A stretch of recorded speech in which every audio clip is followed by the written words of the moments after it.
Bom, nessa aula nós vamos começar a ver uma revisão aqui de algumas matérias, né, relacionadas à matemática e física que nós vamos empregar no, na nossa análise de espectro, né? Então, o primeiro tema que a gente vai ver aqui são os somatórios, né? E o que a gente está chamando aqui de somatório, né, e o que a gente vai precisar mais, né? Nós vamos precisar rever aqui a simbologia compacta que emprega a letra sigma para auxiliar cálculos e simplificações em grandes somas, certo? Então, essas contas que vão empregar essa letra sigma é o que nós vamos chamar de somatório. E essas simplificações elas vão ser possíveis porque nós vamos empregar propriedades, né, do somatório, e essas propriedades do somatório elas são baseadas nas propriedades da soma. Então, não são nada muito misteriosas, mas se nós conseguirmos operar simbolicamente com essas propriedades, vai simplificar muito a nossa vida, né? Vai ajudar o nosso trabalho e vai possibilitar que nós demonstremos, né, ao longo do curso como que é calculado a análise de espectro. E sem o emprego dessa notação de sigma, né, é praticamente impossível o estudo do domínio de frequência. Então, a gente tem dois exemplos aqui do que são aqui, o que pode se tornar um somatório. Então eu tenho duas somas, né? A primeira soma, eu escolhi parcelas aleatoriamente espaçadas e as coloquei aqui em ordem crescente. Então, dificilmente alguém vai conseguir achar uma regularidade nesses termos aqui do somatório S1, tá? Mas no somatório S2, eu escolhi propositalmente uma soma em que a parcela seguinte ela é exatamente 4 unidades maior do que a parcela anterior. Então existe uma regularidade no S2, né? Então nós dizemos aqui que o S2 parece ter a forma de S2 é igual a 1, mais A2, mais A3, etc., até o A10, em que esses AK aqui, em que o K aqui vira a nossa variável que ordena as parcelas, ele tem a forma aqui de 7 mais 4K, né? Ou seja, esse cara aqui seria o nosso A1, em que o K vale 1. E ele seria 4, aliás, seria 7 mais 4 vezes 1, que dá 11, certo?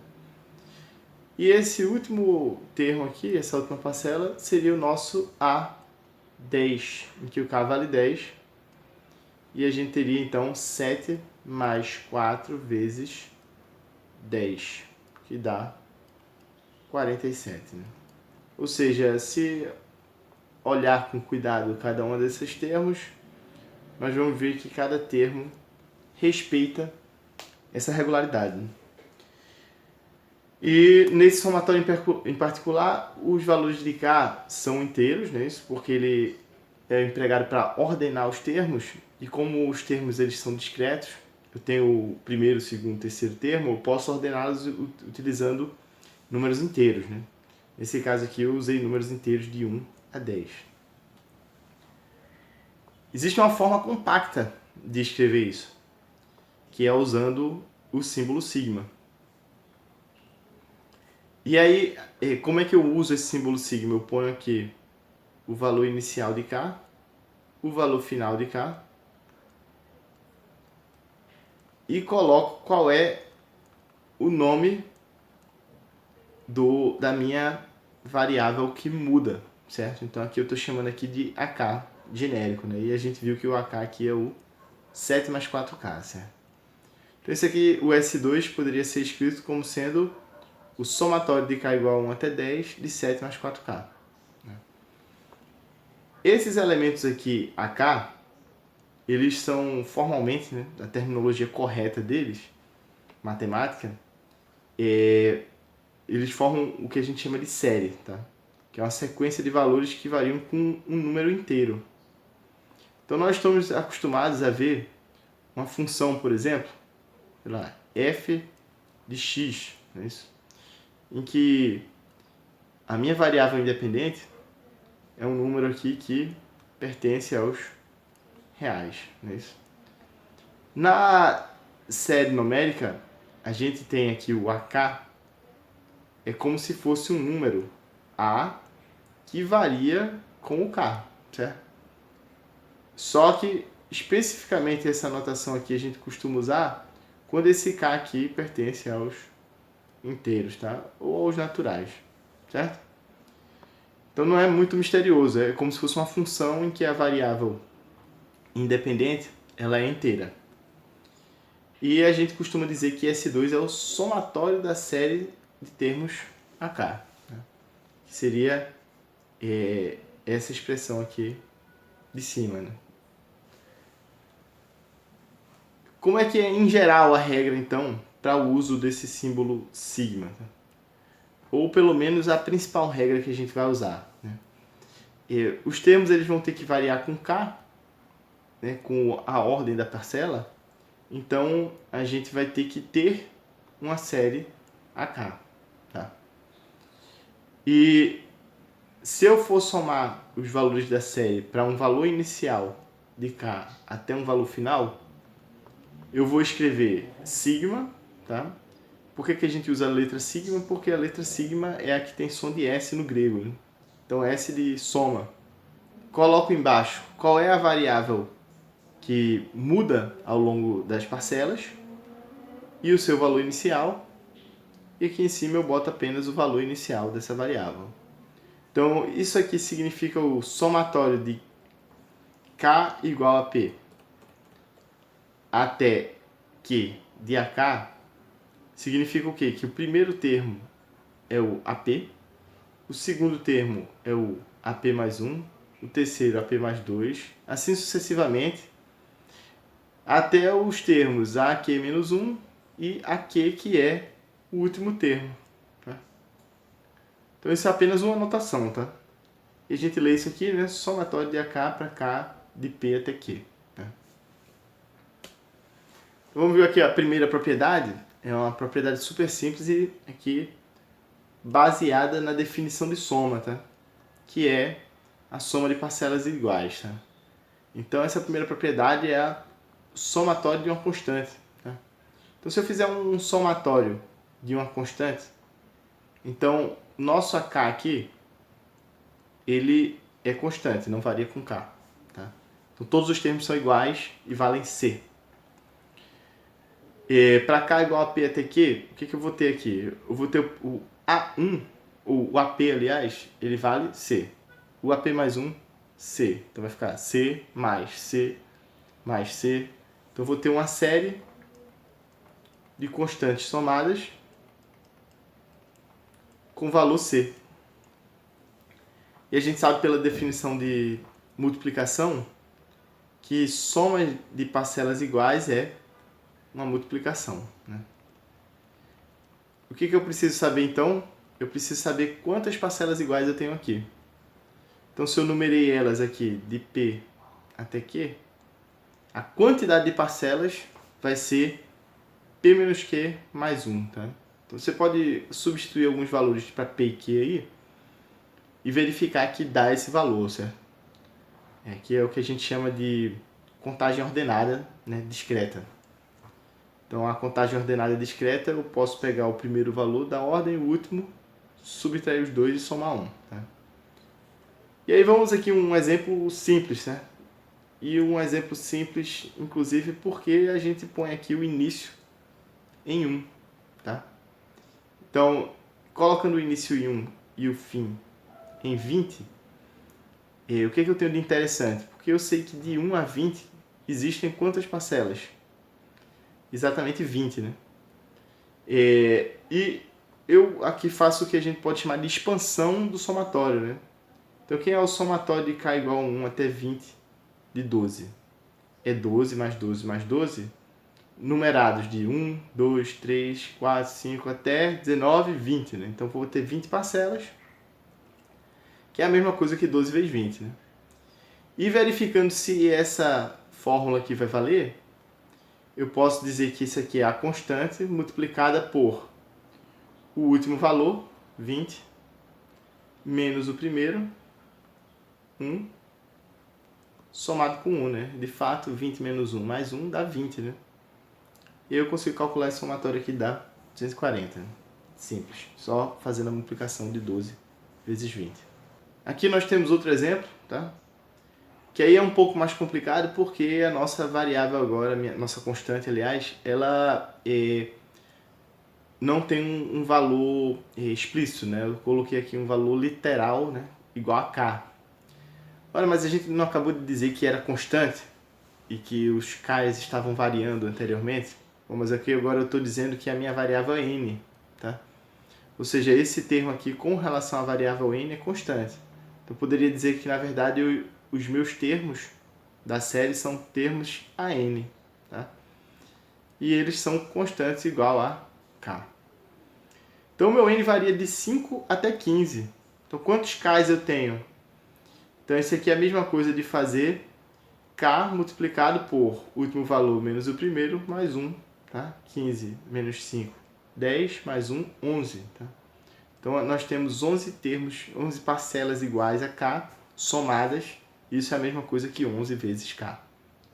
Então você pode verificar de fato, né, se você não acredita que essa conta aqui resulta na quantidade de valores que estejam numerados de 5 até 15, você pode, né, não é relativamente pequeno, né, vão ter apenas 11 parcelas, verificar isso numa folha. Tá? E mais um exemplo aqui, determine o valor do somatório. Aí aqui agora eu coloquei não só a constante literal, como eu coloquei aqui o fim do somatório literal também. Coloquei aqui a letra N maiúsculo, tá? Então, quando eu fizer o somatório de n igual a 0 até n menos 1 de uma constante k, vai resultar em que eu posso colocar a constante multiplicada pelo último valor, que é n menos 1, menos primeiro valor, que é 0, mais 1, né?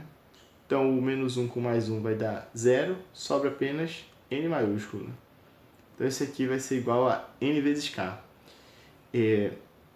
Isso aqui é interessante porque quando a gente numera a partir de 0, para eu ter n maiúsculo valores, né, nzão, eu tenho que terminar o último valor com n menos 1. Tá? Esse tipo de somatório ele vai aparecer muito frequentemente aí nos nossos cálculos. A próxima propriedade é o somatório de uma soma. Então aqui eu tenho um somatório em que o meu termo aqui, que eu posso chamar aqui de CK, ele pode ser separado em duas parcelas ele mesmo, né? Então eu tenho uma primeira parcela K e uma segunda parcela BK, tá? E pela propriedade simples aqui, né? Porque nós sabemos que as propriedades comutativa e associativa da soma, elas possibilitam que a ordem das parcelas não importe na soma, né? Então eu posso fazer o quê? Rearranjar esse somatório aqui, ao invés de fazer A1 mais B1, mais A2 mais B2, mais A3 mais B3. Eu posso somar primeiro todos os A. Quais são os A que eu tenho? A mesma quantidade que eu tenho aqui para o C, não é isso? Então ele vai de P, de K igual a P até Q, né? Somado com o segundo somatório apenas do B. Tá? Então é como se eu conseguisse separar aqui esse somatório em dois. Né? A próxima propriedade é o somatório de uma série multiplicada por constante. Tá? Então o que vai acontecer se eu tiver aqui um somatório de uma constante multiplicada por uma série? Pela propriedade distributiva, eu sei que eu posso, de certa forma, pôr essa constante em evidência. Né? Então essa constante ela sai do somatório, tá? E o somatório permanece aqui como se houvesse aqui um parêntese, não é isso? Então aqui é o pôr o C em evidência. Né? Então é diretamente relacionada às propriedades de soma. Então vamos fazer um exemplo aqui usando essas duas últimas propriedades que nós vimos. Tá? Então aqui eu tenho Sabendo que, tá? Ou seja, não vamos nos preocupar muito como é que se obtém essas expressões aqui. Eu vou falar só brevemente aqui para quem tiver curiosidade, depois pode dar uma estudada. O que seria o somatório de k igual a 1 até n de k, tá? Então veja, se n for igual a 1, eu tenho o somatório de k igual a 1 até 1 de k, certo? Então o que vai acontecer? Eu vou ter apenas 1, certo? Então esse aqui seria o caso em que n igual a 1. Se o nzão for igual a 2, eu vou ter o quê? O primeiro termo vai ser 1, que é quando k é igual a 1, somado com o segundo termo, que é o termo que k é igual a 2, que é o valor final. Então vai ser 1 mais 2. Então esse aqui é o caso para n igual a 2. Para n igual a 3, mesma coisa. 1 mais 2 mais 3. Isso aqui seria n igual a 3.